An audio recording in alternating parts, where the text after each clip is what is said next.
Hello વિદ્યાર્થી મિત્રો, કેમ છો? મજામાં?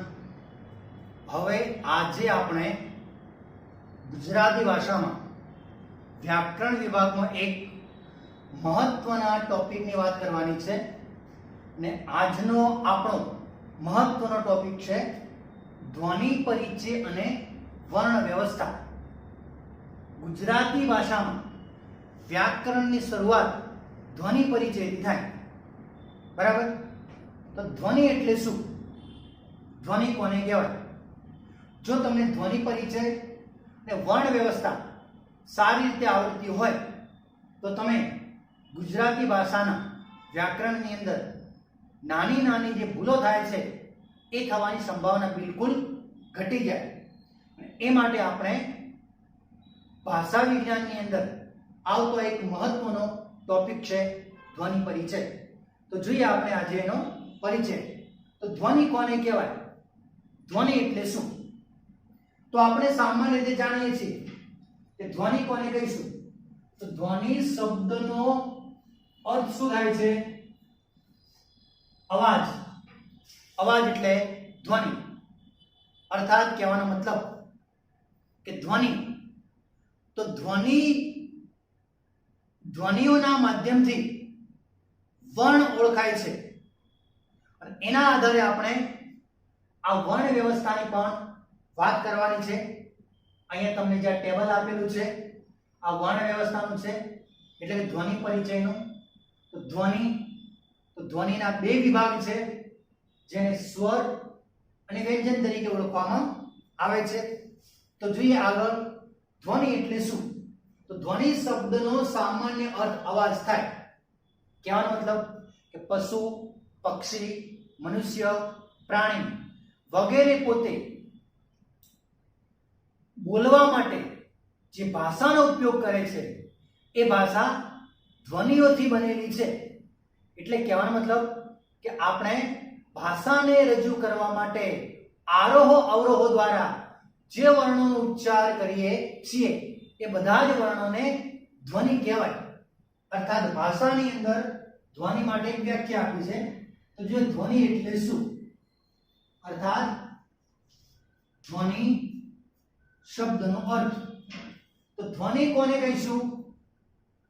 એની વ્યાખ્યા છે ભાષાનો નાનામાં નાનો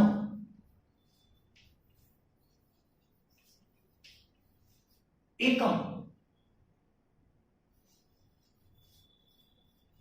એટલે ધ્વનિ. શું કહ્યું છે? કે ભાષાનો નાનામાં નાનો એકમ જેને ધ્વનિ તરીકે ઓળખવામાં આવે છે. ભાષાનો નાનામાં નાનો એકમ એટલે શું? કે ભાષાને રજૂ કરવા માટે આપણે જે ધ્વનિનો ઉપયોગ કરીએ છીએ, એટલે કે જે વર્ણનો ઉપયોગ કરીએ છીએ એ વર્ણને ધ્વનિ તરીકે ઓળખવામાં આવે. અને નાનામાં નાનો એકમ એટલે અ, આ, ઈ આ વગેરે સ્વરો, ક, ખ, ગ આ વગેરે વ્યંજનો. બરાબર? અને એના દ્વારા ભાષાને પ્રગટ કરવામાં આવે છે. ત્યાર પછી આ ધ્વનિઓને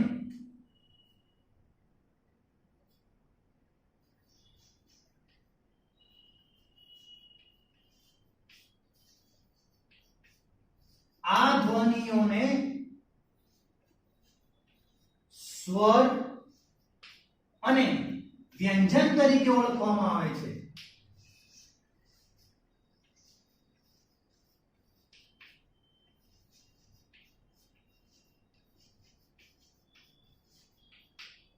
હવે તો તમને ખ્યાલ આવી ગયો છે ધ્વનિ એટલે શું? તો ધ્વનિ એટલે ભાષાનો નાનામાં નાનો એકમ. અને ધ્વનિ કોને કહેવાય? તો ધ્વનિઓને બીજા કયા નામે ઓળખીશું? તો સ્વર અને વ્યંજન. અર્થાત આ જે સ્વરો અને આ જે વ્યંજન છે એને ધ્વનિ તરીકે ઓળખવામાં આવે છે. અર્થાત એમ પણ કહીશું, કહેવાનો મતલબ અર્થાત ધ્વનિના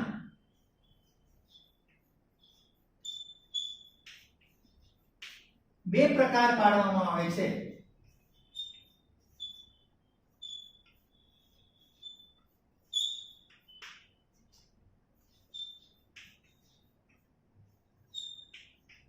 ધ્વનિના મુખ્ય પ્રકાર કેટલા? તો એ આ ટેબલમાં બતાવેલું જ છે, બરાબર. સ્વર અને વ્યંજન જેને ધ્વનિના પ્રકાર તરીકે ઓળખવામાં આવે છે. તો એક છે સ્વર અને બીજું છે વ્યંજન. આ ધ્વનિના મુખ્ય બે પ્રકાર જે સ્વર અને વ્યંજન. તો વર્ણ વ્યવસ્થાની અંદર સ્વર અને વ્યંજનોનું ખૂબ જ મહત્વ રહેલું છે. ટૂંકમાં કહીએ તો સ્વર એ સ્વતંત્ર હોય છે, જ્યારે વ્યંજન એ સ્વતંત્ર હોતા નથી. આટલું ખાસ યાદ રાખવાનું, બરાબર. કહેવાનો મતલબ કે સ્વર અને વ્યંજનનો ઉપયોગ શા માટે થાય છે? તો ભાષાને રજૂ કરવા માટે. અર્થાત એમ પણ કહી શકાય કે ભાષાને રજૂ કરવા માટે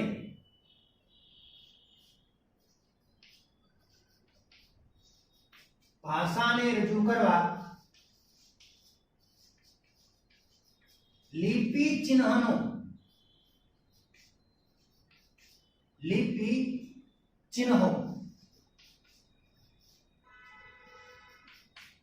વાપરવામાં આવે છે.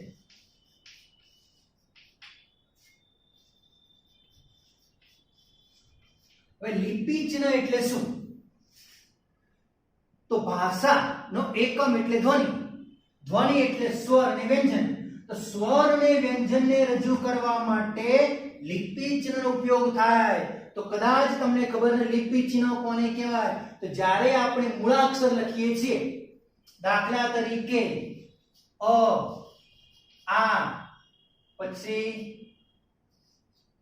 કી, ખી, કુ, ખુ, બરાબર.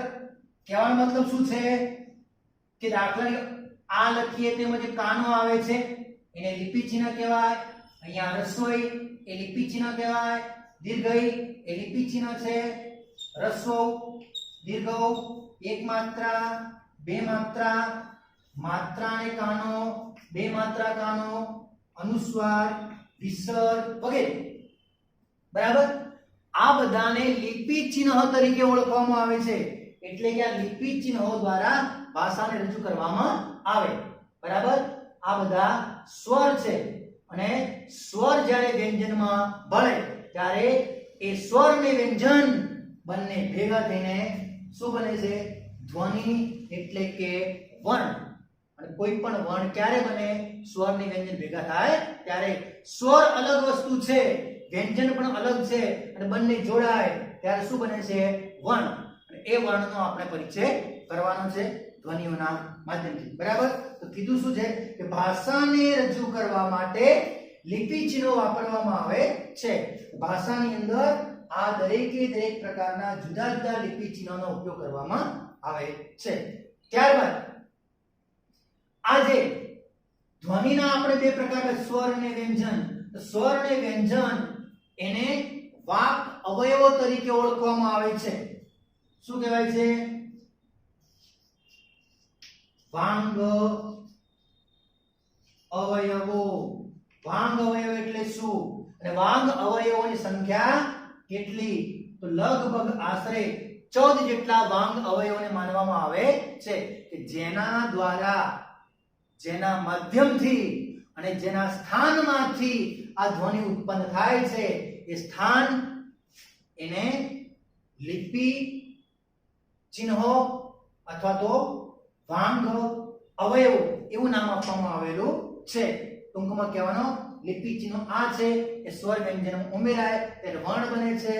અને વાંગ અવયવો તો આ સ્વર અને વ્યંજનનો જ્યારે આપણે ઉચ્ચાર કરીએ છીએ કે ક, ખ, ગ, અ, આ, ઈ એ વગેરે જ્યાંથી ઉત્પન્ન થાય છે, ઉદ્ભવે છે, એને વાંગ અવયવો તરીકે ઓળખવામાં આવે છે. અર્થાત ટૂંકમાં કહેવું હોય તો આ જે વર્ણોનું ઉદ્ભવ સ્થાન, અને આ જે સ્થાન છે 5 પ્રકારના છે, પરંતુ એના પણ જુદા જુદા ભાગ પડે. દાખલા દંત્ય, અગ્રદંત્ય, મધ્યદંત્ય, જીભ, નાક, ઓષ્ઠ, બરાબર, જેના દ્વારા વર્ણ ઉત્પન્ન થાય છે. ને વાંગ અવયવ કહેવાય. અર્થાત વાક, પ્લસ અવયવ અથવા વાક અવયવ. વાક એટલે વાણી. વાણી જે અવયવોમાંથી ઉત્પન્ન થાય છે તેને વાંગ અવયવ કહેવાય. આવા વાંગ અવયવોની સંખ્યા લગભગ આશરે 14 જેટલી માનવામાં આવે છે.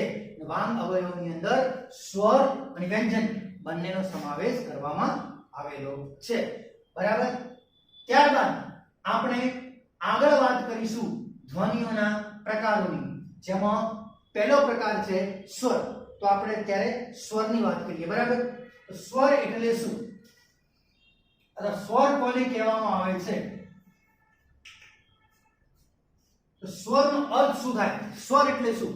તો ટૂંકમાં યાદ રાખવાનું કે જે વર્ણનો, જે ધ્વનિનું ઉચ્ચારણ સ્થાન સ્વતંત્ર હોય, જે ધ્વનિ પોતાની મેળે જેનું ઉચ્ચારણ થતું હોય, અથવા જે ધ્વનિનું ઉચ્ચારણ કરતી વખતે તેને બીજા કોઈ પણ ધ્વનિની મદદ લેવી પડતી નથી, તેને સ્વર તરીકે ઓળખવામાં આવે છે. એટલે કે આ બધા જે સ્વરો છે એ સ્વરો કેવા છે? સ્વતંત્ર છે. એને બીજા કોઈ પણ વર્ણની જરૂર પડતી નથી. બરાબર. તો જોઈએ એનો અર્થ. તો સ્વર એટલે શું?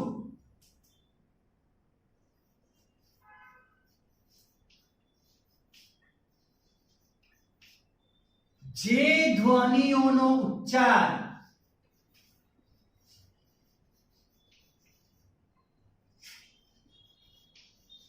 બીજા કોઈ પણ ધ્વનિની મદદ વગર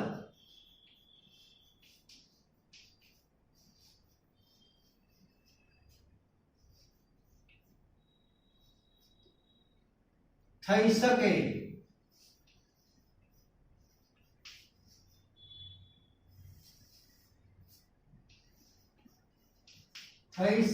તેને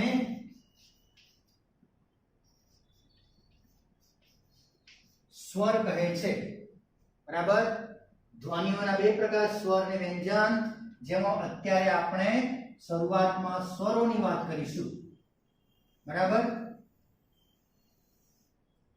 તો આ બધા સ્વરો છે. બરાબર.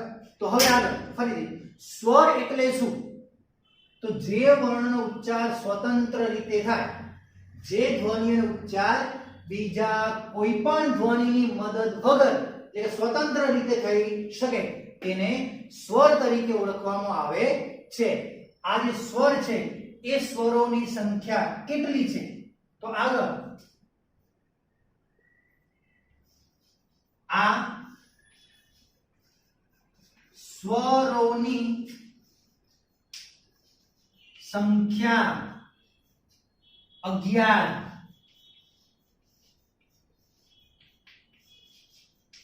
માનવામાં આવે છે. પરંતુ અર્વાચીન ગુજરાતી ભાષામાં અને પ્રાચીન ગુજરાતી ભાષામાં, તો અર્વાચીન ગુજરાતી ભાષા અને પ્રાચીન ગુજરાતી ભાષા, તો પ્રાચીન ગુજરાતી ભાષાની અંદર આ જે સ્વરો છે એની સંખ્યા 13 માનવામાં આવે છે. એટલે આપણે એમ પણ કહી શકીએ કે કેટલાક વિદ્વાનોના મત પ્રમાણે આ સ્વરોની સંખ્યા 13 માનવામાં આવે છે. સ્વરોની સંખ્યા 11 છે, પરંતુ પ્રાચીન ગુજરાતી ભાષા પ્રમાણે આ સ્વરોની સંખ્યા 13 માનવામાં આવે. એટલે એમ પણ કહી શકાય કે કેટલાક વિદ્વાનો જે છે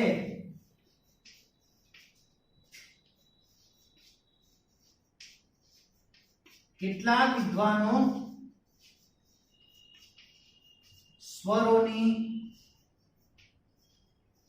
સંખ્યા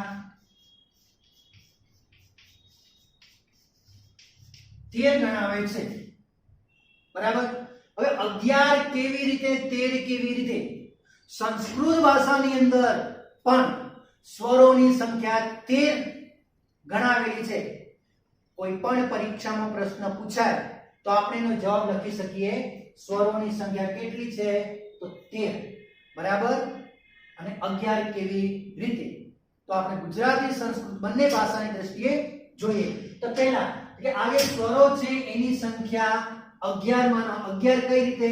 તો કે સ્વર, આ સ્વર ત્રણ વિભાગમાં વહેંચાયેલા છે, જેમાં એક રસ્વ સ્વર, બીજો દીર્ઘ સ્વર અને ત્રીજો સંયુક્ત સ્વર.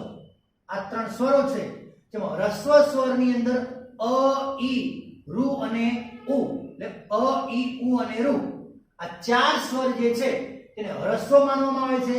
આ ઈ અને દીર્ઘ ઉ, આ દીર્ઘ ઈ, દીર્ઘ ઉ, આ ત્રણ સ્વરો છે જેને દીર્ઘ માનવામાં આવે છે. જ્યારે એ, ઐ, ઓ અને ઔ, આ જે ચાર સ્વરો છે એને સંયુક્ત અથવા સંધિયુક્ત સ્વર તરીકે ઓળખવામાં આવે છે. તો આમ ગણીએ તો સ્વરોની સંખ્યા કેટલી? તો 1 2 3 4 5 6 7 8 9 10 અને 11. એટલે કહેવાનો મતલબ શું છે કે અહીંયા આપેલા આ જે સ્વરો છે રસ્વ, દીર્ઘ અને સંયુક્ત, એની સંખ્યા 11 છે. જ્યારે કેટલાક વિદ્વાનો અમ અને અહ આ બંનેને પણ સ્વર તરીકે ગણાવે છે. એટલે આમ થઈને કુલ સ્વરોની સંખ્યા 13 ગણવામાં આવે છે. જ્યારે સંસ્કૃત ભાષાની રીતે વિચારીએ તો સંસ્કૃત ભાષાની અંદર આની ગણતરી થતી નથી, પરંતુ આની જગ્યાએ કયા બીજા બે સ્વરો આવશે? જેમાં એક આવશે દીર્ઘ ઋ અને એક આવશે લુ, અર્થાત એક આવશે દીર્ઘ ઋ, એક આવશે લુ. આ જે લ ની માફક લખાય છે, જેને આપણે લ તરીકે ઓળખીએ છીએ, એ લ નથી પરંતુ શું છે? લૃ. તો લૃ જે છે એને સંસ્કૃત ભાષામાં સ્વર તરીકે ગણવામાં આવે છે, અને આ રસ્વની માફક દીર્ઘ પણ ઋ આવે એને પણ સંસ્કૃત ભાષામાં દીર્ઘ ઋ તરીકે ઓળખવામાં આવે. બરાબર? આમ થઈને તેની સંખ્યા 13 થઈ જાય છે. તો કહેવાનો મતલબ કે અહીંયા આપેલા આ બધા જ જે સ્વરો છે એ સ્વરો રસ્વ, દીર્ઘ, સંયુક્ત, જ્યારે આ બે સ્વરો છે એ સ્વરો નથી પરંતુ સ્વરાદિ છે. સ્વર અને સ્વરાદિમાં શું તફાવત છે એ ખાસ જાણવા જેવું છે. તો કહેવાનો મતલબ કે આ જે સ્વરો છે એ સ્વર કોઈ પણ વ્યંજનમાં જોડાય ત્યારે વ્યંજન વર્ણ બને. એટલે કહેવાનો મતલબ કે દાખલા તરીકે આ ક છે, આ ક તો વર્ણ કહેવાય, પરંતુ વ્યંજન હંમેશા અડધો હોય, અને અડધા વ્યંજનમાં એટલે કે અડધા અક્ષરની અંદર જ્યારે આપણે અ ને ઉમેરીએ ત્યારે અક્ષર આખો થઈ જાય, એટલે ક થયો એ કને આપણે શું કહીશું? વર્ણ એટલે કે અક્ષર. કહેવાનો મતલબ શું છે કે જે કોઈ પણ સ્વર હોય એ સ્વર હંમેશા વ્યંજનની અંદર ઉમેરાય, કે વ્યંજન પ્લસ સ્વર. જ્યારે સ્વરાદિનો શું આવે? સ્વરાદિ એ શું છે? સ્વરાદિ એ વ્યંજનની પૂર્વમાં આવે, એટલે આગળ. બરાબર? એ પૂર્વમાં વપરાય એમ પણ કહી શકાય. બરાબર? યાદ રાખજો, અમ, અહ જે સ્વરાદિ છે એ આગળ વાપરવામાં આવે છે. દાખલા તરીકે અનુસ્વારની આપણે વાત કરીએ તો અડધો ન અને અડધો મ, આ બંનેનો ઉપયોગ અનુસ્વાર માટે થાય. જ્યારે વાક્ય કે શબ્દની અંદર જ્યારે તેનો ઉપયોગ થાય ત્યારે આ સ્વર તેની આગળ વપરાય, એટલે આની ઉપર અનુસ્વાર અન, આની ઉપર અનુસ્વાર મ તરીકે અમ. આ બંને રીતે તેનો ઉચ્ચાર કરવામાં આવે છે. એટલે વ્યંજનની પૂર્વમાં આગળ વપરાતો હોવાથી તેને સ્વર નહીં પરંતુ સ્વરાદિ તરીકે ઓળખવામાં આવે છે. પરંતુ ભાષા શાસ્ત્રની દ્રષ્ટિએ વિદ્વાનો આ બંનેને પણ સ્વર ગણાવે છે. આમ થઈને કુલ સ્વરોની સંખ્યા 13 માનવામાં આવે છે. બરાબર? આટલું તમારે ખાસ યાદ રાખવાનું છે. આ ઉપરાંત ગુજરાતી ભાષા, અહીંયા કહ્યું આપણે કે ભાષાને રજૂ કરવા માટે લિપિ ચિહ્નો વપરાય. તો લિપિ, તો આપણી ભાષા ગુજરાતી એ કઈ લિપિમાં લખાયેલી છે? તો યાદ રાખજો, ગુજરાતી ભાષા એ કઈ લિપિમાં લખાયેલી છે? તો લિપિની વાત આવી છે એટલે આપણે કહીશું દેવનાગરી. કેમ? તો કે સંસ્કૃત ભાષા દેવનાગરીમાં લખાયેલી છે, અને ગુજરાતી ભાષાનું ઉદ્ભવ સ્થાન, ગુજરાતી ભાષા પણ સંસ્કૃત ભાષામાં જ ઉતરી આવેલી છે. એટલે કે સંસ્કૃત ભાષા એ બધી જ ભાષાઓની જનની, એની માતા જનેતા ગણવામાં આવે છે. એટલે સંસ્કૃત ભાષા દેવનાગરીમાં હોવાથી ગુજરાતી ભાષા, હિન્દી ભાષા પણ દેવનાગરી લિપિમાં લખાયેલી છે. પરીક્ષાની અંદર આવું ઘણું બધું પૂછાય છે, ઘણીવાર પૂછાય છે. તો યાદ રાખવાનું, ધ્વનિ એટલે શું? તો ભાષાનો નાનામાં નાનો એકમ જે સ્વર અને વ્યંજન તરીકે ઓળખવામાં આવે છે. આ ધ્વનિઓને બે વિભાગની અંદર વહેંચેલા છે, જેને સ્વર અને વ્યંજન તરીકે ઓળખવામાં આવે છે. અને આ ધ્વનિઓને, આ ભાષાને રજૂ કરવા માટે જુદા જુદા લિપિ ચિહ્નો વપરાય છે. અને ભાષાને રજૂ કરવા માટે જે ધ્વનિઓ વપરાય છે એ ધ્વનિઓ ના ઉદ્ભવ સ્થાનને વાંગ અવયવ તરીકે ઓળખવામાં આવે છે. અને આવા પ્રકારના વાંગ અવયવોની સંખ્યા 14 જેટલી માનવામાં આવે. એના આધારે ધ્વનિના બે પ્રકાર પડે છે, જેમાં એક છે સ્વર. સ્વર એ સ્વતંત્ર છે, બરાબર? એટલે કે જે ધ્વનિઓનો ઉચ્ચાર બીજા કોઈ પણ ધ્વનિની મદદ વગર થઈ શકે તેને સ્વર કહે છે. અને આવા પ્રકારના સ્વરોની સંખ્યા રસ્વ દીર્ઘ ને સંયુક્ત પ્રમાણે 11 ગણાય છે. ત્યારે કેટલાક વિદ્વાનો આ બંને વર્ણને પણ સ્વર ગણે, અને આમ કુલ સ્વરોની સંખ્યા 13 ગણવામાં આવે છે. અને જે પણ કોઈ સ્વર છે, આ 13 સ્વરો કેવા પ્રકારના છે? ઘોષ. ઘોષ એટલે શું? તો આગળ પણ આવશે અઘોષ અને ઘોષ, જે વ્યંજનની અંદર આપણે વાત કરીશું. તો કહેવાનો મતલબ શું છે? તો ઘોષ એટલે કે ટૂંકમાં કેવું હોય તો જેનું ઉચ્ચારણ કોમળતાથી થાય. ઉચ્ચારણ કરતી વખતે આ વર્ણો કોમળતાથી બોલાય એટલે એને ઘોષ કહેવાય.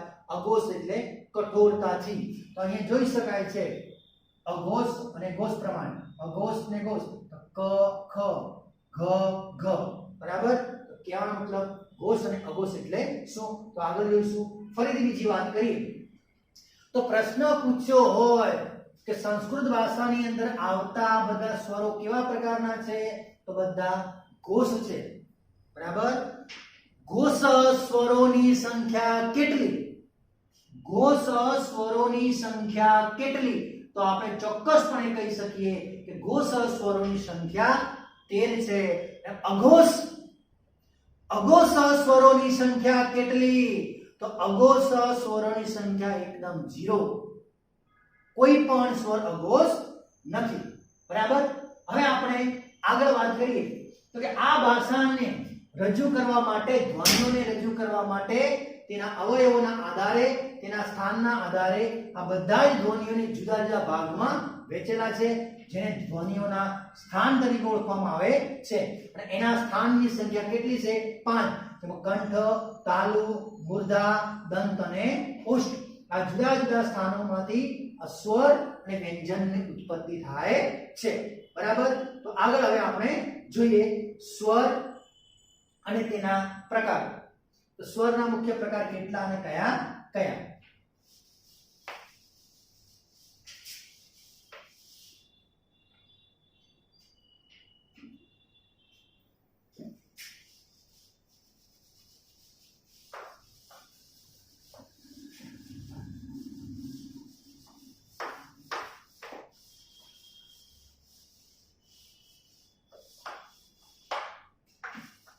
આગળનો આપણો એક પ્રશ્ન બનશે સ્વરના પ્રકારો.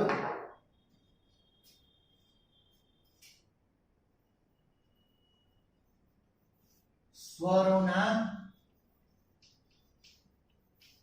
પ્રકારો. તો સ્વરોના મુખ્ય 3 પ્રકાર પાડવામાં આવે છે, બરાબર?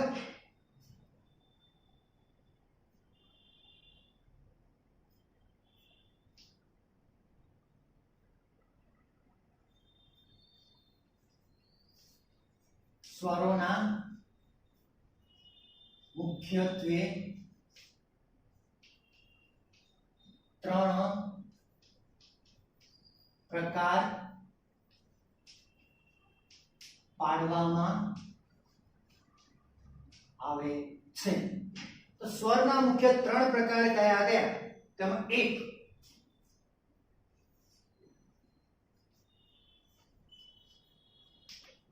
જેને રસ્વ સ્વર તરીકે ઓળખવામાં આવે,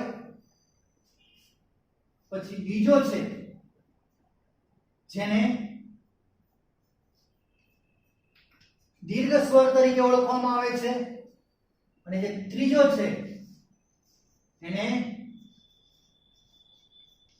સંયુક્ત સ્વર તરીકે ઓળખવામાં આવે છે. તો જોઈએ હવે રસ્વ દીર્ઘ અને સંયોગ ખાસ ધ્યાન રાખજો. પરીક્ષાની અંદર ઘણીવાર પૂછાય કે કયો સ્વર રસ્વ છે અથવા એક જ સ્વર આપેલો છે પછી પૂછ્યું કે રસ્વ છે કે દીર્ઘ છે અથવા સ્વર કયા વર્ગનો છે એનું સ્થાન કયું છે. આવા નાના મોટા ઘણા બધા પ્રશ્નો આમાંથી બનાવી શકાય. બરાબર, જેની આપણે આગળ વાત કરીએ એના પહેલા આપણે વિચારીએ રસ્વ એટલે શું. તો યાદ રાખવાનું રસ્વ હસ્વ નહીં પરંતુ રસ્વ છે એટલે કે ર ના ખોળામાં હ બેઠેલો છે એટલે હ ની સાથે ર જોડાયેલો છે. બરાબર, તમે જાણો છો કે જોડણીના નિયમ પ્રમાણે આ જે ર તરીકેની નિશાની છે એ દરેકે દરેક વર્ણમાં ઘણી બધી જે અલગ અલગ રીતે વપરાય. બરાબર, એ પણ આપણે આગળ જ્યારે જોડણી જોઈશું ત્યારે એમાં આવશે ત્યારે હું તમને વાત કરીશ. બરાબર, તો જોઈએ રસ્વ સ્વર એટલે શું તેની વ્યાખ્યા બનશે. પહેલા ટૂંકમાં સમજાવીએ. ટૂંકમાં શું રસ્વ એટલે શું? તો રસ્વ એટલે કે જેનો સ્વર બિલકુલ ટૂંકો હોય એટલે કે નાનો. ઉચ્ચારણની દ્રષ્ટિએ એનો સ્વર ટૂંકો અથવા નાનો હોય એ રસ્વ કહેવાય. ઉચ્ચારણની દ્રષ્ટિએ જેનો સ્વર લાંબો એટલે કે મોટો હોય તેને દીર્ઘ સ્વર કહેવાય. અને જ્યારે એક કરતા વધારે એટલે કે જુદા જુદા બે સ્વરોના સંયુક્ત મિલનથી થતો જે સ્વર છે એને સંયુક્ત સ્વર તરીકે ઓળખવામાં આવે છે. તો ત્રણની વ્યાખ્યા શું બનશે? તો જોઈએ આગળ. તો કે જેનો સ્વર ટૂંકો, જેનો સ્વર ટૂંકો એટલે કે નાનો હોય તેવા સ્વરને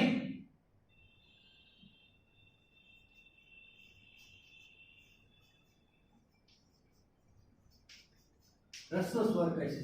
કે જેનો સ્વર, સ્વર એટલે અવાજ, ધ્વનિ, ધ્વનિ એટલે અવાજ, સ્વર એટલે પણ અવાજ થાય. બરાબર, આ સ્વર અને આ સ્વર. બરાબર, અને સ્વર શબ્દનો અર્થ જોઈએ. સ્વર એટલે કે આ બધા સ્વરો છે પરંતુ ગુજરાતી ભાષા વ્યાકરણિક સ્વર શબ્દનો અર્થ લઈએ તો સ્વર એટલે એનો બીજો અર્થ અવાજ પણ થાય. અવાજ એટલે વાણીને પ્રગટ કરવી, બોલવું. અને બોલવા માટે જે વર્ણને આપણે ઉચ્ચારીએ છીએ, ઉચ્ચારણ કરીએ છીએ એનો સ્વર નાનો હોય એ રસ્વ કહેવાય. જેમ કે અ, ઈ, ઉ ઓછો સમય લાગે.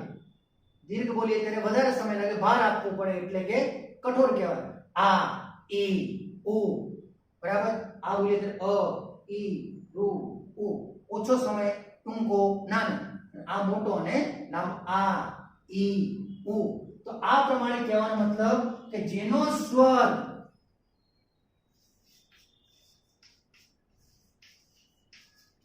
સ્વર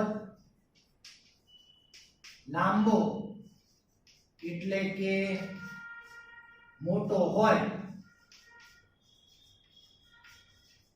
તેવા સ્વરને દીર્ઘ સ્વર કહે છે.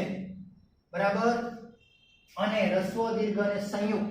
સંયુક્ત એટલે શું? તો સંયુક્ત એટલે કે જુદા જુદા બે સ્વરોના મિલનથી એક નહીં પણ બે સ્વર ભેગા થઈને જે સ્વર બને એટલે બે સ્વરોના સંયુક્ત મિલનથી થતા સ્વરને સંયુક્ત સ્વર કહે છે.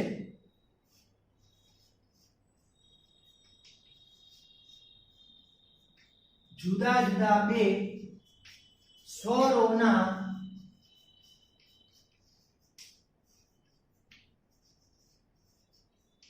સંયુક્ત મિલનથી થતા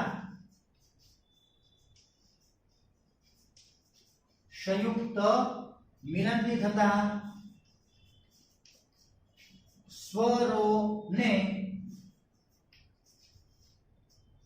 સંયુક્ત સ્વર કહે છે બરાબર હવે રસ્વ સ્વર કયા કયા દીર્ઘ સ્વર કયા કયા સંયુક્ત સ્વર કયા કયા તો રસ્વ સ્વર તરીકે અ ઈ ઋ અને ઉ આ ચાર પ્રકારના જે સ્વર છે એને રસ્વ સ્વર તરીકે ઓળખવામાં આવે છે ફરીથી યાદ રાખજો સ્વરના મુખ્ય ત્રણ પ્રકાર જેમાં પહેલો પ્રકાર છે રસ્વ સ્વરની સંખ્યા કેટલી રસ્વ સ્વરની સંખ્યા 4 માનવામાં આવે છે ત્યાર પછી બીજો છે દીર્ઘ સ્વર કેટલા અને કયા કયા દીર્ઘ સ્વરની સંખ્યા 3 માનવામાં આવે છે કયા કયા આ ઈ અને ઓ અને સંયુક્ત સ્વર કેટલા અને કયા કયા તો સંયુક્ત સ્વરની સંખ્યા 4 માનવામાં આવે છે બરાબર અને એ કયા કયા છે એ ઐ ઓ અને ઔ બરાબર ત્યાર પછી આગળ આપણે વાત કરીએ કે આમ બધા થઈને કુલ સ્વર 11 અને સ્વર આદિની વાત પણ કરીએ તો સ્વર આદિની અંદર આ બે જે સ્વર છે એને સ્વરાદિ કહેવાય અને એનો સમાવેશ પણ ઘોષ સ્વરની અંદર કરવામાં આવેલો છે એટલે આમ બધા જ પ્રકારના સ્વરોની સંખ્યા 13 છે જે ઘોષ તરીકે ઓળખાય છે અઘોષ સ્વર એક પણ હોતો નથી બરાબર ત્યાર પછી આ જેટલા પણ સ્વરો છે આ બધા જ સ્વરોને બે વિભાગમાં વહેંચવામાં આવેલા છે સ્વરોને બે વિભાગમાં રસ્વ દીર્ઘ અને સંયુક્ત ને સ્વરાદિ જેને બે વિભાગની અંદર વહેંચી શકાય કયા કયા બે વિભાગ છે તો આગળ જોઈએ કે બધા જ સ્વરોને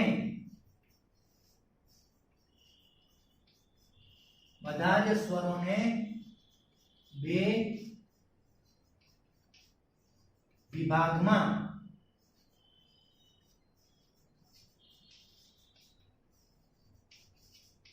વહેંચવામાં આવે છે જેને શું કહેવાય છે તો જોઈએ બે વિભાગ કયા કયા તો એક છે સજાતીય અને બીજો છે વિજાતીય ધ્યાન રાખજો એક છે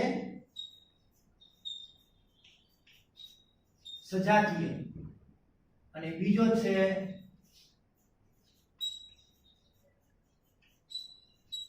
વિજાતીય એનું બીજું નામ સજાતીય એટલે શું ને વિજાતીય એટલે શું હવે સજાતીય કોને કહેવાય સજાતીય પોતાની જાતિનું સજાતીય એટલે પોતાની જાતિનું અને વિજાતીય એટલે પોતાની જાતિ સિવાયનું એટલે કે પોતાના વર્ગનું એટલે સજાતીય અને પોતાના વર્ગનું નથી બીજા વર્ગનું એટલે વિજાતીય ટૂંકમાં કહેવું હોય તો કહી શકાય કે પોતાની જાતિનો અથવા પોતાના કુટુંબનો પોતાના વર્ગનો એને સજાતીય એટલે તેને સવર્ણ કહેવાય શું કહીશું સવર્ણ અને વિજાતીય એટલે પોતાના કુટુંબ સિવાયનો પોતાના વર્ગ સિવાયનો અન્ય વર્ગનો તેને કહીશું વિજાતીય એટલે અસવર્ણ બરાબર આ પણ યાદ રાખો સવર્ણ એટલે સજાતીય અસવર્ણ એટલે વિજાતીય સજાતીય અને વિજાતીય સ્વરો કયા કયા છે પોતાની જાતિનો એટલે પોતાના વર્ગનો એટલે કયો દાખલા વર્ગ છે બરાબર વર્ગ જે સ્થાનના આધારે નક્કી થાય જેમ કે વ્યંજનની અંદર વર્ગ અહીંથી નક્કી થાય ક વર્ગ ચ વર્ગ ટ વર્ગ ત વર્ગ ને પ વર્ગ એ કંઠ તાલુ મુર્દા દંત્ય અને ઓષ્ઠ આ એના વર્ગ કહેવાય હવે સજાતીયનો મતલબ સવર્ણ પોતાની જાતિનો એટલે પોતાના વર્ગનો તો ક વર્ગનો એટલે કે કંઠની અંદર જે આવે છે એ અ આ એ પોતાની જાતિનો છે ઈ પોતાની જાતિનો છે ઉ પોતાની જાતિનો છે બરાબર તો એવા પ્રકારના જે સ્વરો છે એ સજાતીય કહેવાય અને વિજાતીય એટલે પોતાની જાતિ સિવાયનો પોતાના વર્ગ સિવાયનો બરાબર કહેવાનો મતલબ શું કે દાખલા તરીકે અ ઈ ઉ આ ઈ ઉ આ બધા અલગ અલગ વર્ગના હોય એટલે એને કહેવાય વિજાતીય. તો જોઈએ આગળ આપણે સજાતીયનો અર્થ અને વિજાતીયનો અર્થ.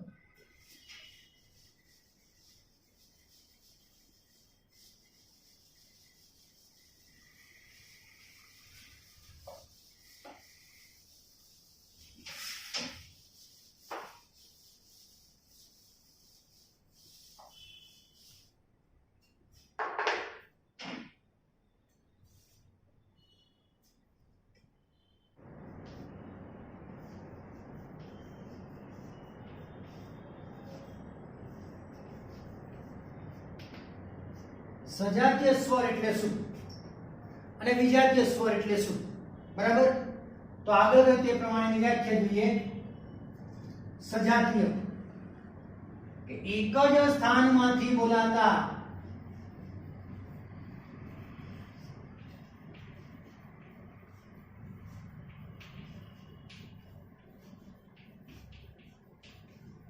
એક જ સ્થાનમાંથી બોલાતા સ્વરો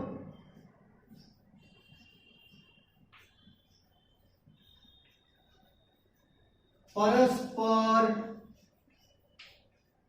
સજાતીય એટલે કે સવર્ણ કહેવાય. એક જ સ્થાનમાંથી એટલે શું?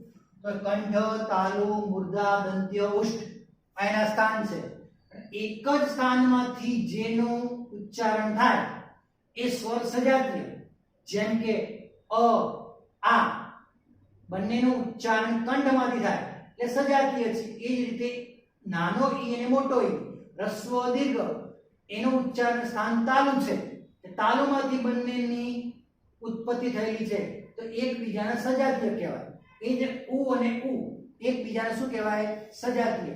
અર્થાત કહેવાનો મતલબ કે અ, આ, પછી ઈ, પછી ઉ,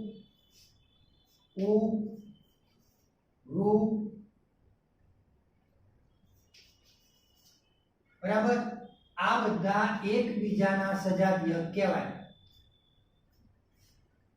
પડી ખબર?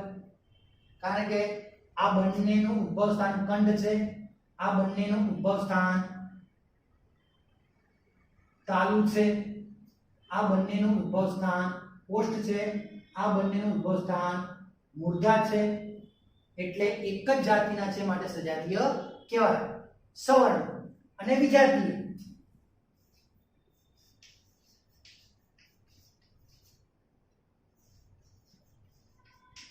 વિજાતીય સ્વર. તો વિજાતીય એટલે શું?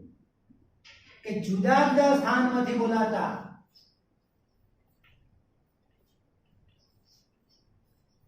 જુદા જુદા સ્થાનમાંથી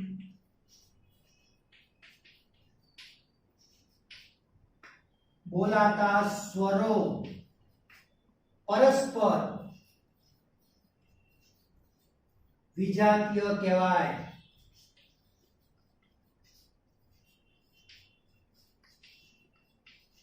એટલે કે અસવર્ણ કહેવાય. વિજાતીય એટલે અસવર્ણ. આ સવર્ણ છે. જેમ કે અ અને ઈ, અ, ઈ, ઉ અને રૂ. એ જ રીતે આ દીર્ઘ ઈ, દીર્ઘ ઉ. આ સજાતીય, આ વિજાતીય. બરાબર. એકબીજાના સજાતીય અને વિજાતીય. બરાબર. અનવિજાતીય કયો થશે? તો અનવિજાતીય ઈ, રૂ, ઉ. આનો વિજાતીય ઈ અને ઉ. એ જે ઈનો વિજાતી આ બે, ઉનો વિજાતી આ બે, આ પ્રમાણે પોતાની જાતિ કે વર્ગ સિવાયનો હોય એટલે તેને વિજાતીય તરીકે ઓળખવામાં આવે છે. તો અહીંયા આપણે સ્વર, સ્વરના પ્રકારો, તેના સ્થાન, બરાબર, અને તેની સંખ્યાઓની વાત કરી. હવે એના પછીના પીરિયડની અંદર આપણે વ્યંજનની વાત કરવાની છે. તો તો વ્યાકરણના એના પછીના ધ્વનિ પરિચયના બીજા ભાગમાં આપણે આગળના પુસ્તક આગળના ટેબલની અંદર વ્યંજન અને તેના વર્ણોની વાત કરીશું. ત્યાં સુધી ગુડ બાય, ટેક કેર.